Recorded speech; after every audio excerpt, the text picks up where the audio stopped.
Divine greetings, entities, energies, lovelies, bodies of light, the seekers and sojourners of truth, the 144, chosen of the chosen few. You all know who you are. I greet you in the love that lights the truth from my heart to yours. I am Celestial Earth in this divine energy essence of it all, reporting to you live from nowhere other than five. Dimension number five, fifth dimension. For those who don't know, those who are just showing up, welcome, welcome. Come on in, take a look around, get comfortable, feel the energy, feel the love that lights the truth. Get to understand the love frequency and the unity frequency. It is everything connected to what love is. Ashe. And it's not just how we think of love on a surface level, but love that is law, love that always lights truth. So truth is coming forward all the way through, especially as we have been moving through the Jehudi season or the Gemini season of communication. Ashe. So with that, as usual, I bring you the news to infuse. If you so choose to infuse with this light on the light grid. If not, you know what happens. It's always choice, free will. But you refuse if you don't infuse. And when you refuse, be prepared to be fried on the grid. And there's a whole lot of frying going on. Ashe. Not that we want people to be fried, but the inevitable is inevitable. And so everything is choice point right now. We have the power to change the world. We have the power to change our world and the world from the inside out based on choice. It's as simple as that. It's as simple as making the right decisions. All right.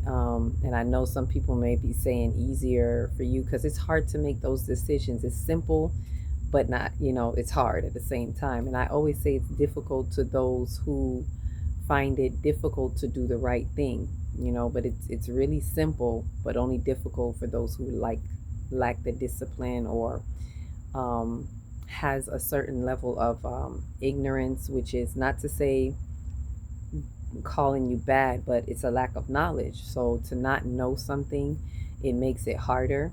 Anywho, but with all that said, happy 369 vortex for those of us who are in this vortex, standing strong ever since the 369 vortex on, I believe it was the 3rd. Yes, the 3rd.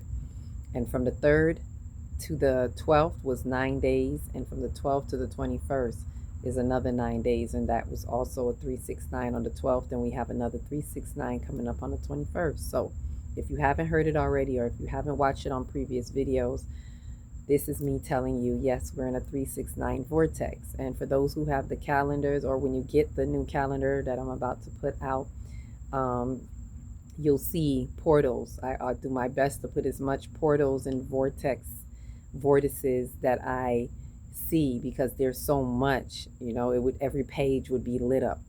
So whatever it is that comes to me, I make sure that it is there. The regular 1111, those portals are regularly there, but there's things like this that we sometimes miss.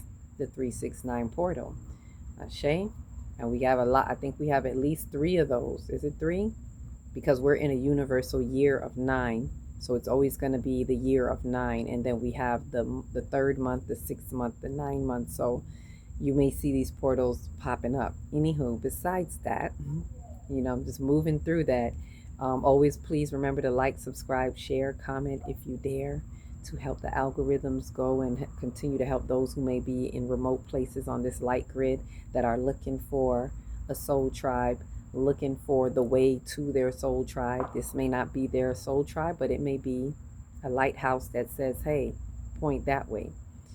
So with that, what I would like to do is kind of do a post checkup on the past full moon that we had, full moon in Cancer. I haven't really gotten to talk about that because I haven't got to do a video. I finally was able to change devices. So before that, the other videos have been lives. And this one, I really want to take some time and speak about this energy and what has transpired with this full moon. As I was doing a full moon workshop, I didn't really have much time to do a video about it because there were other things happening, and it was, as that information came, I gave it.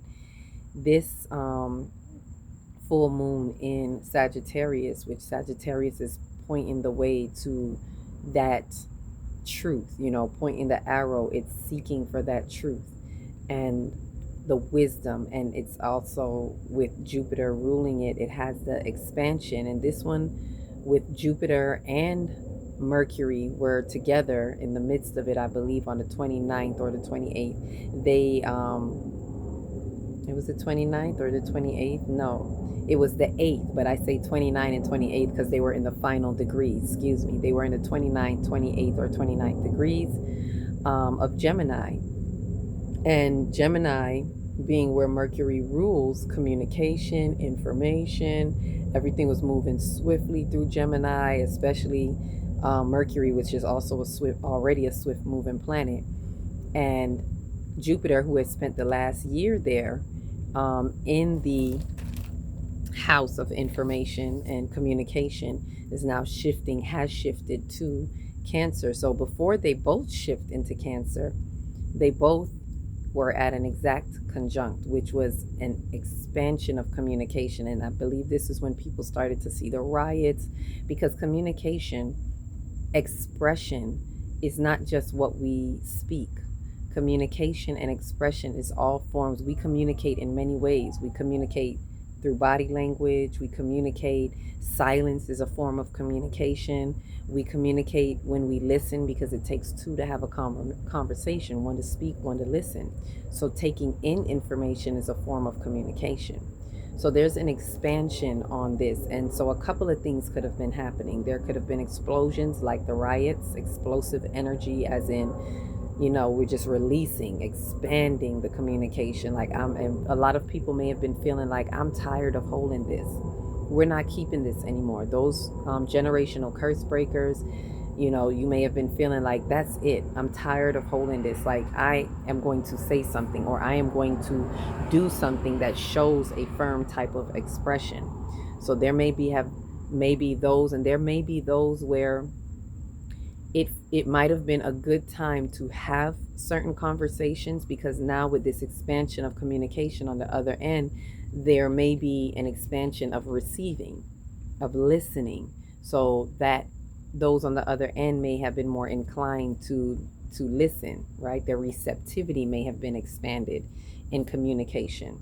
So it depends on, how it was being looked at in that way, how you were able to interact. It could go all different ways for all of us. So either way, all of us were seeing an expansion of communication. Also in our dreams, the way we may have been dreaming, I've been saying, pay attention to your dreams, write them down if you can, write down messages that you get out of it as soon as you wake up, because it'll leave you, all throughout the day. So as soon as you get up, unless you're gonna, like what I do sometimes, if I don't get to write it down, I would literally be repeating it in my mind. If it's a phrase, I would just keep repeating it in my mind all through the day, so that it keeps and it holds the vibration of what this message is saying faithfully. That's a helpful tip for somebody, because I know we don't always get up and write it down. But what I would always say is just repeat it to yourself. Then what I can say is repeat it to yourself. And one of the other planets, another unique thing to look at, is that Pluto was also a big part of this, because Pluto is in retrograde. So at the same time, while some things are happening, we're looking at things that were being revealed to us that was coming up. And while Pluto is in retrograde, it's kind of playing that back or dialing that back. So some of the things that you may have even felt led to say, I gotta communicate this now, I have to say this now, or I have to express this in some way. It may be coming from what you have been holding, from something that has been revealed to you and you didn't say anything before. And while Pluto is in retrograde, it's giving that, retrospect, and allowing you, is really slowing it down and replaying this revelation of truth to you that is going to set you free. Ultimately, Pluto is that death to rebirth revelation that sets you free, right? So that you can be empowered. It's personal power. So a lot of what you may be looking at, if you pay attention, may be coming from something that has already been revealed to you. So that is another thing to pay close attention to. It's in Aquarius, yes. So I was seeing if it was squared with anything, or trined with, it may be trined with, what's another earth sign? Uranus. So it may be trined with Uranus, although they're degrees apart because it's in the early degrees of Aquarius and Uranus is in the final degrees. So it's kind of not a strong aspect, but they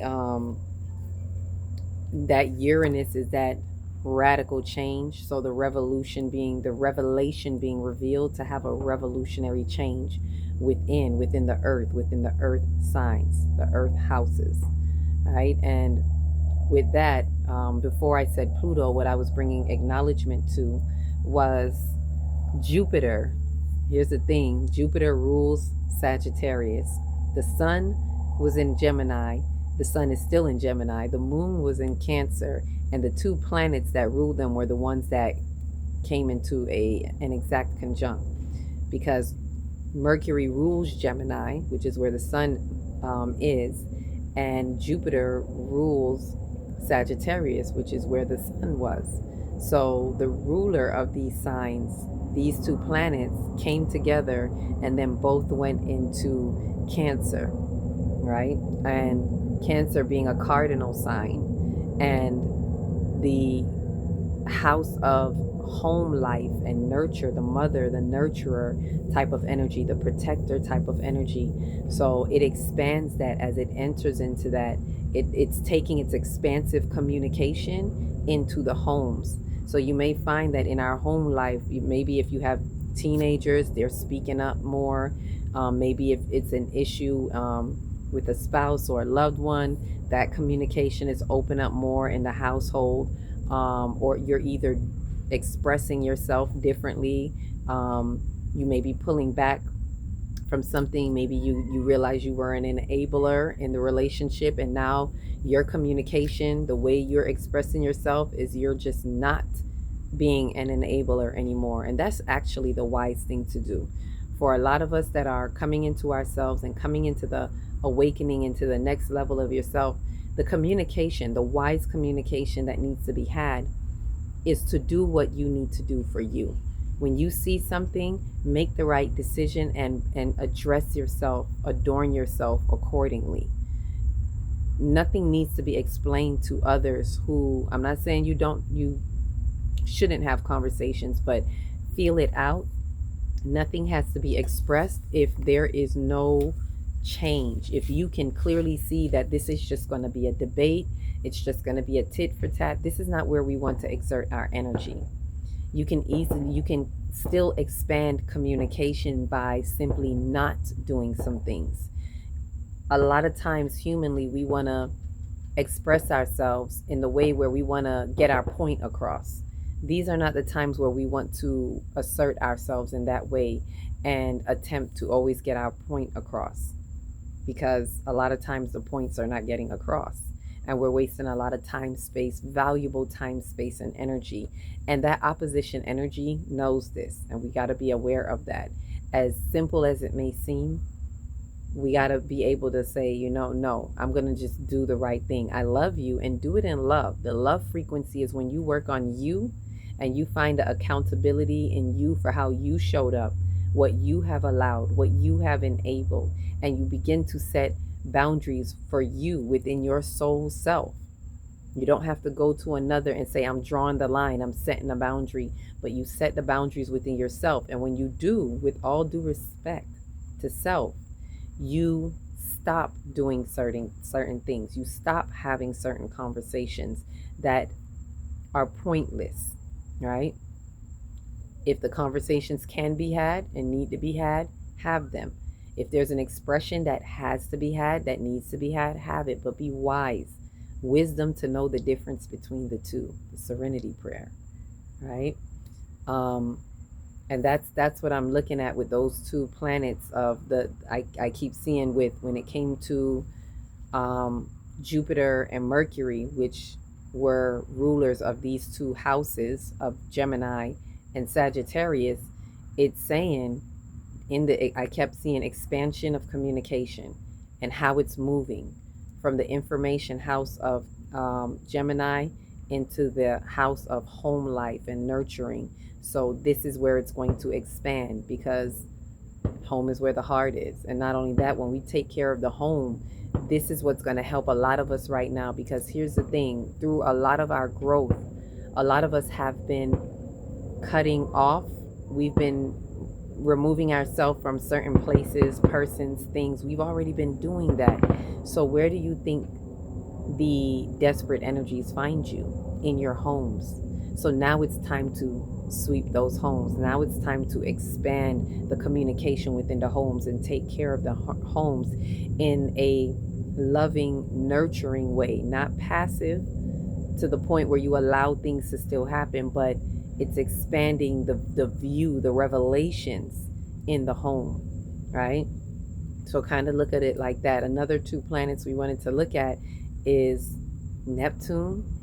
And remember, these are all outer planets. These are all the main outer planets that have shifted throughout this year. Okay, Pluto was the first, Neptune, then Saturn, now Jupiter, and then we're going to have Uranus shifting out in July. So now looking at Neptune and Saturn, how they have shifted into Aries, and Aries is that house of Aries is the first cardinal sign, so leadership, coming out of the house of spirituality, and where we're going with spirituality, because our north node is now in the spiritual house. And so we're now going into where we take our dreams and aspirations, which is Neptune. And for some people, if they haven't shifted out of their shadows, where they have taken their illusions, and which was something I spoke about. If you don't work on breaking these illusions, you're carrying that with you into a new cycle, because Aries is a whole new cycle. It's done its full lap. Those two planets are the major changes, because it's done its whole full lap of going through the 12 houses and now beginning again at Aries. It is a real, true new beginnings into a whole new cycle. And Saturn being that planet of authority and the karmic lord, the lord of karma, right, that says no, we should not be doing this, holding accountability and responsibility. And so on the 15th, both of these planets were squared with Jupiter. Jupiter just entered Gemini, those two just entered Aries, both cardinal signs. So with the square, for those who don't know, the square is a little bit of tension, but it's good tension. It's a tension that brings about what we need. So this expansion, Jupiter's expansion into this home life, into the nurturing, with all of that, and then being squared with Neptune. And it's calling us, from what I'm seeing, it's calling us into spiritual leadership and expansion into owning this leadership. And it's not going to be good leadership for all. For some, it's going to be them still taking advantage of exploiting leadership and taking advantage of leadership. But for the spiritual, those who are awakening, this is an opportunity to allow this expansion, Jupiter's expansion in Cancer all year, to bring this leadership, because Aries is that fiery planet that's ready to just, go, go, go. It's more of that masculine energy, not planet, sign, house. It's more of that masculine energy, the Mars energy. That's why Mars rules Aries. And then Cancer is more of the feminine energy, as I said, the maternal, the motherly, the nurturer, and the moon rules this house, which again is feminine energy. So it's in that feminine energy, whereas the other two are on fire and it's like, let's go, let's go. And Saturn is usually the one that is like, let's think about this. It's the practical planet, so to speak, practicality, and saying, let's look at this in the right way. But it's also, keep in mind, it's in the house of Aries. It's in fire, so it may be more inclined to go, go, go. But this this square, square it up. That's what I always tell people when they be like, how do you know the difference? Just think of when you hear them say square, it's think of someone squaring it up. And although it may feel heavy, it may bring some things to the forefront. Um, that tension, that expansion on these, it's expanded on these so-called dreams that we have. Double check these dreams. Saturn is saying, hey, check this out as well. So it's kind of expanding that view and the communication in that, and how we're expressing these dreams, or are they illusions, so how we're expressing that, as well as Saturn's accountability, continuing to say, hey, let's have accountability here. What's going on here? When we're even looking at the expansion of in the home life, what's going on here? Where do we need to have accountability? What's happening in the home? Do you feel like some things are falling apart? And if you do, where's the accountability in you? Are you ready to have this accountability? And these two signs are going to be doubling back. They're going to, when there's a retrograde, they're going to be a little bit drifting back more into Pisces for a little bit, and it's really going to give us an opportunity to look back. And I say opportunity because it's going to most likely present itself as a challenge, but I love to say opportunity so that we can change our perspective of these challenges and see that it is a spiritual opportunity. So this full moon was given a bit of all of that, giving us a peek of all of that, giving us the energy of what is right now. And for those of you who have like a Chiron in Cancer, this is really activating or expanding your Chiron in Cancer. And that means these are the things that you have come to heal. Chiron is the wounded healer. So these are the things that you have come to heal. And it means that your natal chart Chiron is squared with the current Chiron, because the current Chiron is in Aries, which is still helping us to heal the wounds of our individual self, which Aries is about the individual, as well as for the collective, how we see ourselves, the collective of, let's say, the egoic collective, the ego of the collective, or the I am of the collective over multiple years. Like, we're still working on that, where it's helping us to get rid of things that we've been carrying ever since the age of the ram, not just from back then as it is separate from us, but within our bloodline that has been flowing, still being passed down through our bloodline. And it's helping us release it and heal these wounds, not just from this lifetime, but through the bloodline, down through the bloodline, and over multiple lifetimes, and through the collective imprint from the age of the ram.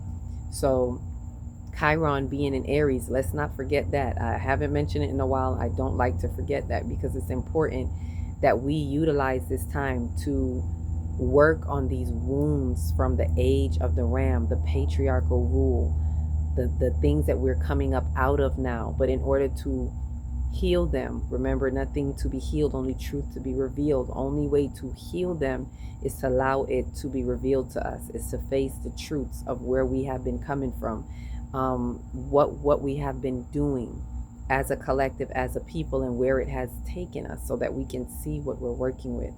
And as this feminine energy is pouring in, the expansion into Cancer is saying, thank you, Spirit. This is where it's saying that maternal energy that I had been speaking of, to work on things in the maternal lineage, is going to be the key to successfully turning us over and out of the jaws of the misappropriated patriarchal rules, over the shadows of the age of the ram that has people still in a grip and desperately holding on to a collapsing timeline, that is desperately holding on to the old ages that are no longer here. The Piscean age is not here. We're in the age of the Aquarian age. We're no longer in the age. These are ages that are no longer here, right? Or has people desperately holding on to the third dimension and the shadows of the third dimension, right? And I'm not going to say the third dimension is not here, but we expand. And in our expansion, we expand from one dimension to the next. So in our expansion from the third dimension, we have expanded into the next mansion world. We've expanded into the fourth and fifth dimensions. So the shadows of the third dimensions are falling away. Those are the collapsing timelines. And so what's going to help us right now is utilizing this entire year. I'm going to call it the year of Cancer. You know how they say the year of the dragon, the year of this. Jupiter is always in a house for about 1 year. So now we're going to be in the year of Cancer. We just left the year of Gemini. Now we're going to be in the year of Cancer. The expansion is going to be on the principalities of Cancer. So really paying attention to that home life and how to take leadership in the home within as well as the home around you. And this is what we want to step forward to. It's time, those of you who are generational curse breakers, it's time to take the next step. It's time to really break those energies. There's a lot of background energy. There is energetic cults that a lot of our, and I'll do a different video speaking about that, but a lot of our families, I too have even realized that I've seen the energetic cult in my family, right? And I've noticed that it shows up differently in others, but I won't go too far down that. It's just to show you that these are some of the things we're going to be looking at or seeing or witnessing in the home life. So when you think expansion, yes, a lot of things can be great and good and beautiful, but don't be blindsided. Look out for the things that are showing up, that are coming up, so that we can heal them. And so there may be some discomforts. Allow yourself to feel it so that you can reveal it, so that you can heal it. Ashe? So with that said, I'm going to close up this beautiful post full moon that was in Cancer, full moon in Cancer manifestation. This moon has been from the new moon in Gemini. This entire moon cycle has been a lot about manifestation, especially with the 369 manifestation right in the midst of it. In the midst of the 369 vortex, we had the full moon. So amplifying what it is that we're manifesting, and not just material things. Thankfully, most of us here are aware that we're not just looking at material things, especially if you're changing your perspectives with Uranus Uranus has been in the earth sign of Taurus, and with all that has been happening with the last moon cycle being a lot about change and cosmic assessment, faithfully, a lot of us who are elevating realize that it is definitely not about the physical things that we have. So releasing all holds on that. When we say manifestation, we should really be looking at the manifestation of our new timeline, our true timeline reality, the manifestation of how we are going to exist now. We are manifesting the fifth dimension. We are manifesting how we are going to exist successfully in 5D. And I mean with sound mind, with peace of mind, with health, with spiritual health, with everything abundant, being able to see the abundance and live in the mind state of abundance rather than living in the mind state of lack. And it doesn't matter if you have a whole lot of things, you can still live in the mind state of lack by the way of virtue, by the way that you hold on to these things and the way you value these things. That is still living in a mind state of lack that keeps you clinging to these things and looking for these things. So faithfully, we were able to break through that. And now this expansion, this manifestation is going to see us manifesting a new mind process, manifesting expansion in our consciousness and growth. Ashe. So with that said, wishing you all the best for the rest of this moon cycle. As we move into we're in the last quarter phase. We're getting ready to face the next new moon. So as we close out this last quarter, and as we are now in the feminine energy, the receptive energy of the waning moon, we're able to be receptive, as this month has been a receptive month. Be truly receptive in the receptive completion and be able to reciprocate what you are receiving. Ashe. With that said, love you all. Each one, reach one, teach one. If you don't know where to start in your big, beautiful heart. Shine your light from the inside out and be the candle that lights the next one and the next one and the next one. Peace, love, and light.